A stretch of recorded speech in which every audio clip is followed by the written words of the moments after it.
जय हिंद। मैं हूं आपका दोस्त नितेश वर्मा। आज हम पढ़ने जा रहे हैं जीव विज्ञान का तीसरा पार्ट।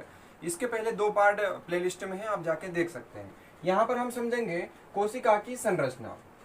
कोशिका की संरचना या फिर कोशिका का ज्योग्राफी कैसा है, कोशिका की बनावट कैसी है। कोशिका में तीन मुख्य पार्ट होते हैं। कोशिका झिल्ली, जिसको हम सेल मेम्ब्रेन कहते हैं। दूसरा पार्ट है न्यूक्लियस या केंद्रक, जो कोशिका के बीचों बीच होता है। और कोशिका झिल्ली बाहरी आवरण होती है। यहाँ पर कोशिका द्रव्य जो भी केंद्रक और झिल्ली के मध्य का पदार्थ होगा, पूरा कोशिका द्रव्य के अंतर्गत आएगा, जिसको हम साइटोप्लाज्म कहते हैं। कोशिका झिल्ली यह अर्ध पारगम्य झिल्ली भी कहलाती है तथा कुछ वस्तुओं को ये अपने अंदर आने देती है, कुछ वस्तुओं को नहीं आने देती है, या फिर कुछ चीजों को आने देती है, कुछ चीजों को न आने देती है। इसलिए इसे चयनात्मक पारगम्य झिल्ली कहा जाता है। यह प्रोटीन तथा लिपिड की बनी होती है। यह प्रोटीन तथा लिपिड की बनी होती है तथा पादप में एक एक्स्ट्रा एक और झिल्ली पाई जाती है। जैसे मान लो हमने ये मान लिया कि ये कोशिका है पूरी, जिसके अंदर न्यूक्लियस है, बाहरी आवरण पूरी झिल्ली है। लेकिन इस झिल्ली के बाहर एक और आवरण है। उस आवरण को हम कह रहे हैं यहाँ पर पादप भित्ति या कोशिका भित्ति, जो सिर्फ और सिर्फ पादप में ही पाई जाती है, जंतु कोशिका में नहीं पाई जाती है। ठीक है, यह बाहरी आवरण होता है। पादप भित्ति या सेल वॉल मोटी, दृढ़ तथा निर्जीव संरचना होती है। यह सेलुलोज की बनी होती है तथा यह भी पारगम्य झिल्ली होती है। यह पेड़ पौधे और पादपों को अंदर से सूखने के लिए बचाती है, मतलब सूखने से बचाती है। केंद्रक की बात करें, सीधी बात है, केंद्रक हमेशा बीच में होगा, यानी कि केंद्र में होगा, इसलिए इसका नाम केंद्रक है। न्यूक्लियस, यह संरचना जो है इसकी बनी हुई गोल तथा गाढ़ी संरचना होती है। जीवित कोशिका में ही केंद्रक पाया जाएगा। उसके अलावा कुछ में, यानी कि कुछ कोशिकाओं में एक से ज्यादा केंद्रक हो सकते हैं। इसके केंद्र में, बिल्कुल सेंटर के भी सेंटर में, यानी कि केंद्र के भी केंद्र में धागा नुमा संरचना होती है, जिसे हम क्रोमेटिन कहते हैं। उसमें डीएनए तथा आरएनए पाया जाता है तथा केंद्रक में क्रोमोसोम यानी कि गुणसूत्र पाए जाते हैं, जिनके की तीन पार्ट है, तीन भाग हैं। पेलिकल गुणसूत्र, मैट्रिक्स गुणसूत्र और क्रोमेटिन गुणसूत्र। पेलिकल गुणसूत्र सबसे बाहरी आवरण होता है गुणसूत्र का, उसके अंदर होता है मैट्रिक्स और इसके अंदर होता है क्रोमेटिन। मनुष्य में 46 गुणसूत्र पाए जाते हैं और 23 की एक जोड़ी होती है। कोशिका द्रव्य या साइटोप्लाज्म केंद्रक तथा झिल्ली के मध्य, झिल्ली सीधी बात है यह है, यहाँ से केंद्रक, इन दोनों के मध्य जो भी पदार्थ भरे हैं ये सारे कहलाते हैं कोशिका द्रव्य। और इसमें mitochondria, Golgi coy, vacuoles, centrosome, endoplasmic reticulum, जो कि दो पार्ट में डिवाइड होता है। एक होता है रफ साइड, एक होता है स्मूथ साइड। अगला पॉइंट है लाइसोसोम। यहाँ पर हम समझते हैं कि कोशिका द्रव्य में सभी का अलग अलग क्या क्या काम है। माइटोकॉन्ड्रिया का काम क्या है? ऊर्जा बनाना, या कोशिका का ऊर्जा ग्रह या पावर हाउस ऑफ सेल कौन है? तो माइटोकॉन्ड्रिया। माइटोकॉन्ड्रिया की खोज किसने की थी, ये आपको कमेंट बॉक्स में बताना है। इसके बाद में आता है गोल्जी कॉय। गोल्जी कॉय की खोज किसने की थी? कैमिलो गोल्जी ने। अब देखो यहाँ से माइटोकॉन्ड्रिया ने क्या किया, माइटोकॉन्ड्रिया ने ऊर्जा का निर्माण किया। अब इसको परिवहन कौन करवाएगा? Golgi coy. इसके बाद में नंबर आता है वैक्यूल्स, यानी कि रसधानी का। इसमें पानी भरा होता है या फिर जल संरक्षण होता है। यहाँ पर सेंट्रोसोम, तो सेंट्रोसोम यानी कि तारक काय, ये क्या है? तो ये आपकी कोशिका विभाजन में भी भाग लेता है। उसके बाद में आता है एंडोप्लाज्मिक रेटिकुलम, यानी कि अंतःप्रदवी जालिका। तो अंतःप्रदवी जालिका दो साइड की होती है, एक रफ साइड होता है और एक स्मूथ साइड होता है। रफ साइड में या फिर खुरदुरी साइड में क्या होता है? खुरदुरी अंतःप्रदवी जालिका में राइबोसोम लगे होते हैं, जो कि प्रोटीन का निर्माण करते हैं। और स्मूथ साइड यानी कि चिकनी अंतःप्रदवी जालिका में क्या होता है? प्रोटीन तथा लिपिड तथा वसा का निर्माण होता है, या फिर वहां से स्त्राव होता है। उसके बाद में नंबर आता है लाइसोसोम का। यह सबसे खतरनाक है, क्योंकि अगर इसमें से एक भी डेड हो जाता है तो ये क्या कर देगा? उसकी मरम्मत कर देगा और उसको पचा जाएगा। इसलिए हम इसको कहते हैं आत्महत्या की थैली।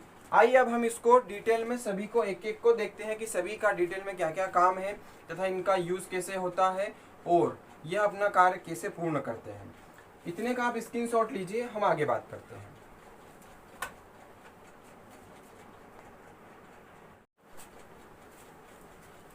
कोशिका द्रव्य या कोशिकांग। ठीक है, तो कोशिका के अंदर जितना भी पार्ट है, जैसे कि केंद्रक और कोशिका झिल्ली के बीच में जो भी है वो सब क्या कहलाते हैं, कोशिकांग या कोशिका द्रव्य कहलाते हैं। तो हमको इस क्रम में पढ़ना है माइटोकॉन्ड्रिया, गोल्जी कॉइल, वैक्यूल्स यानी कि रसधानी, सेंट्रोसोम यानी कि तारक, एंडोप्लाज्मिक रेटिकुलम यानी कि अंतर्प्रदेवी जालिका जो कि 2 पार्ट में होती है, और लाइसोसोम। पहला है माइटोकॉन्ड्रिया। माइटोकॉन्ड्रिया का आकार परिवर्तनशील होता है, इसे कोशिका का ऊर्जा गृह भी कहते हैं। इसके अंदर केप्स चक्र चलता है तथा इसमें 36 एटीपी यानी कि एडेनोसिन ट्राइफॉस्फेट से एक ग्लूकोज का अणु बनता है। ठीक है, इसके आगे देखते हैं हम कि ये ऊर्जा का निर्माण कर देता है। उसके बाद में होता है गोल्जी का काम शुरू होता है। ये क्या करेगा, पूरी जो भी ऊर्जा इसने बनाई है माइटोकॉन्ड्रिया ने, उसको पूरी बॉडी में पहुंचाने का, परिवहन करने का काम गोल्जी करेगा। ठीक है, तो मुड़ी हुई संरचना, छड़नुमा संरचना गोल्जी में होती है तथा इसकी खोज कैमिलो गोल्जी ने की है। इन्हें डिक्टोसोम भी कहा जाता है। ठीक है, देखो यहाँ पर एक कॉन्सेप्ट बनता है थकना और ऊर्जा का परिवहन।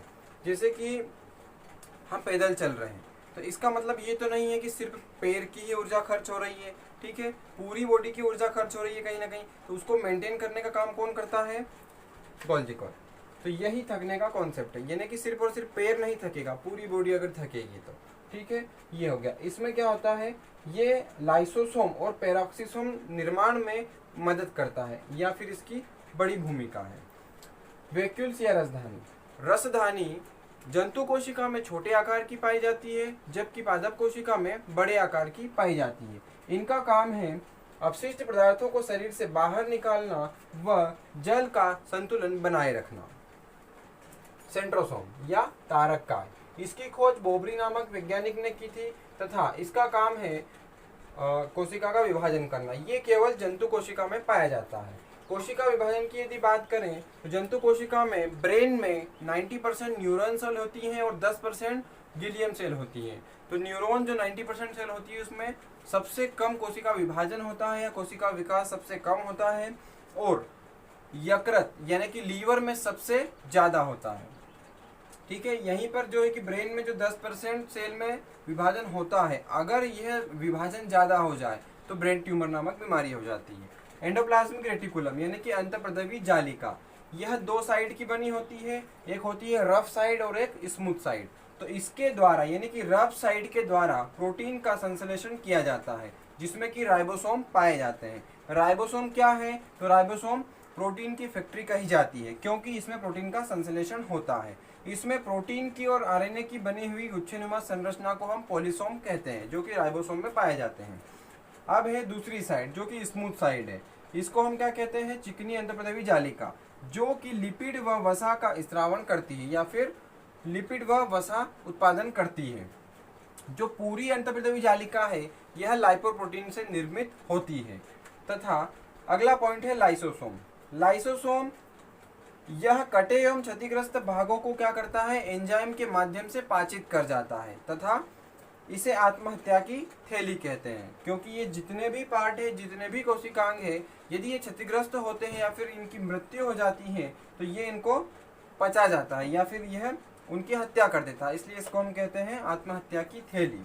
ठीक है, अब आगे देखेंगे तो जीवाणु और विषाणु से रक्षा कौन करेगा, लाइसोसोम करेगा। हमारी जो सेल होगी पूरी सेल, उसका जो है कि जीवाणु और विषाणु से कौन रक्षा प्रदान करेगा, तो ये करेगा लाइसोसोम। हालांकि अभी जो कोरोना वायरस है, कोरोना विषाणु है, उससे अभी ये नहीं लड़ पा रहा है, इसको समझ नहीं आ रहा है कि ये कहाँ से आ गया। अभी तक जितने वायरस थे उनसे लड़ने की शक्ति इसमें थी, लेकिन कोरोना के लिए अभी ये खुद कंफ्यूज है कि भाई इससे कैसे लड़े। ठीक है, तो अभी वैक्सीन का दौर चल रहा है, तो सभी लोगों से निवेदन है कि वैक्सीन ज़्यादा से ज़्यादा मात्रा में लगवाएं और हमारे देश भारत को वैक्सीनेशन के माध्यम से यानी कि वैक्सीन लगवाने के माध्यम से आप लोग क्या कर सकते हैं, कोरोना मुक्त कर सकते हैं। और पहले जैसी चीज़ें वापस चलने लगेगी तो आप सभी के लिए भी अच्छा है और हमारे देश के लिए भी अच्छा है, हमारे देश की जीडीपी के लिए भी अच्छा है ना। चलो भैया यहाँ पे आते हैं वापस। तो लाइसोसोम क्या है, लाइसोसोम आरबीसी जो कि हमारी रेड ब्लड सेल है उसमें नहीं पाया जाता है, इसलिए आरबीसी का पाचन कहाँ होता है, प्लीहा में होता है। ओवरऑल कहाँ पर होगा पाचन, लाइसोसोम में सभी का पाचन हो जाएगा, लेकिन आरबीसी में नहीं पाया जाता है। लाइसोसोम आरबीसी की सेल में नहीं पाया जाता है, इसलिए इसका पाचन प्लीहा में होता है। आई होप आपको इतना समझ में आया होगा, तो आप जल्दी से इसका स्क्रीनशॉट लीजिए, आगे और पढ़ते हैं।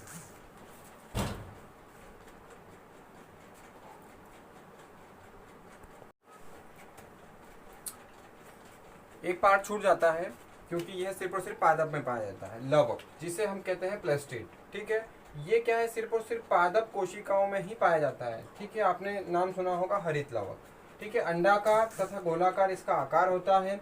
यह द्रव में चारों ओर फैला होता है, यानी कि जो कोशिकांग है या कोशिका द्रव्य है उसमें चारों ओर फैला होता है। ठीक है, यह 3 प्रकार का होता है, वर्णी लवक, अवर्णी लवक और हरित लवक। वर्णी लवक में लाल, पीले तथा नारंगी रंग के होते हैं, इसलिए इसको हम वर्णी लवक कहते हैं। वर्ण यानी कि रंग। ठीक है, जो कि पौधों के फूल, भित्ति और बीज में पाए जाते हैं। उसके बाद में अवर्णी लवक। अवर्णी लवक में जो कि प्रकाश से वंचित क्षेत्र होता है वह पूरा क्या कहलाता है, अवर्णी लवक कहलाता है।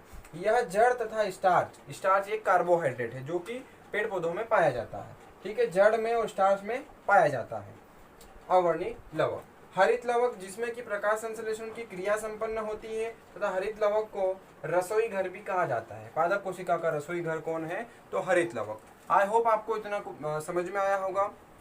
कोशिकांग हमने पूरे पढ़े, सेल को अच्छे से समझा। अगर आपको फिर भी कोई डाउट है तो आप कमेंट कर सकते हैं। इसके अलावा हमारे चैनल को सब्सक्राइब करें और ज़्यादा से ज़्यादा शेयर करें ताकि हमारा मनोबल बढ़े और आप लोगों के लिए फ्री ऑफ कॉस्ट ये साइंस का पूरा सिलेबस कंप्लीट करा दिया जाए। Thank you so much. जय हिंद, जय भारत।